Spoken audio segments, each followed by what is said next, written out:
El diálogo entre el gobierno del presidente Daniel Ortega y las fuerzas opositoras sigue bloqueado en Nicaragua, un día después de que miles de personas se manifestaran en las calles de la capital a favor y en contra del mandatario, en medio de la violencia que ha dejado cientos de muertos.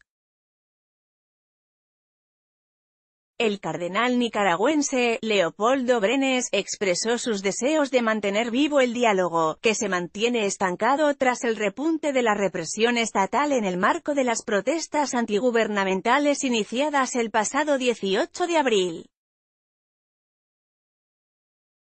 Nosotros queremos mantener viva esa llamita, afirmó Brenes, también arzobispo de Managua, tras oficiar una misa en la Catedral Metropolitana.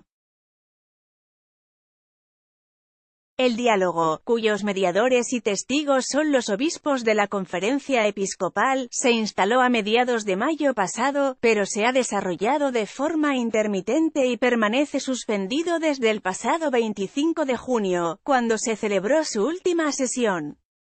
Ortega calificó de «golpistas» a los obispos y consideró que son cómplices de las fuerzas internas y de los grupos internacionales que, a su juicio, actúan en Nicaragua para derrocarlo. El 7 de junio, la Conferencia Episcopal propuso a Ortega que adelantara a marzo de 2019 las elecciones fijadas para 2021 y que renunciara a presentarse a la reelección, pero Ortega lo rechazó. Foto, F. El diálogo entre el gobierno del presidente Daniel Ortega y las fuerzas opositoras sigue bloqueado en Nicaragua. Pese a esas acusaciones, el cardenal Brenes dijo que en los diálogos a menudo ocurren esos altibajos y recordó la experiencia vivida en la década de los años de 1980, cuando Nicaragua estaba sumergida en una guerra civil y también era gobernada por Ortega. A veces daba la impresión de que el diálogo se caía, porque las partes se retiraban de la mesa, pero luego seguía, hasta que se alcanzó un acuerdo, recordó. Durante este domingo al menos 8 personas, entre ellos un oficial, resultaron heridas en un enfrentamiento en la ciudad nicaragüense de Juigalpa entre civiles y la Policía Nacional.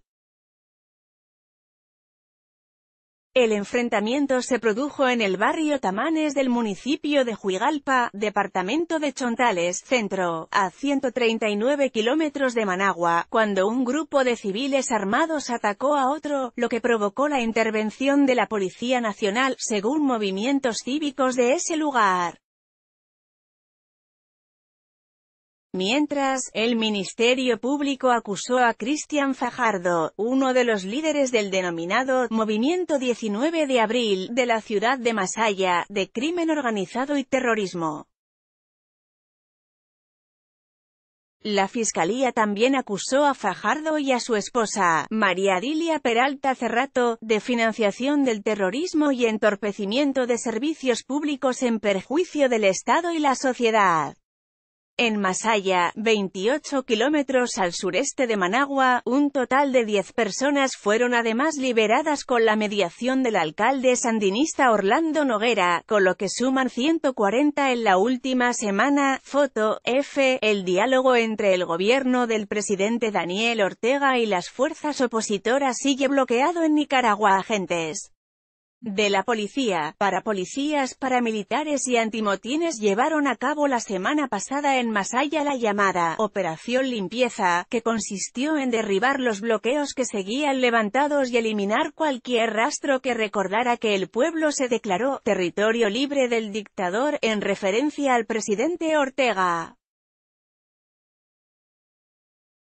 El cardenal Brenes también lamentó hoy la decena de despidos de médicos y de enfermeros por atender a manifestantes en el marco de las protestas. Pediatras, ortopedistas, oncólogos, gastroenterólogos, anestesiólogos, neumólogos, infectólogos, enfermeras, despedidos brutalmente acusados del terrorismo de salvar vidas en los hospitales. Terrorismo es quitarlos de sus puestos, reprochó el escritor y exvicepresidente Sergio Ramírez Mercado a través de su cuenta de Twitter. Nicaragua está sumergida en la crisis más sangrienta de su historia en tiempos de paz, y la más fuerte desde la década de los años 1980, también con Ortega como presidente. Entre 295 y 448 personas han muerto en más de 3 meses de protesta, según organizaciones humanitarias. Las protestas contra Ortega comenzaron el 18 de abril por unas fallidas reformas de la seguridad social y se convirtieron en una exigencia de renuncia del mandatario, después de 11 años en el poder, con acusaciones de abuso y corrupción. Foto, F. El diálogo entre el gobierno del presidente Daniel Ortega y las fuerzas opositoras sigue bloqueado en Nicaragua con información de FSR.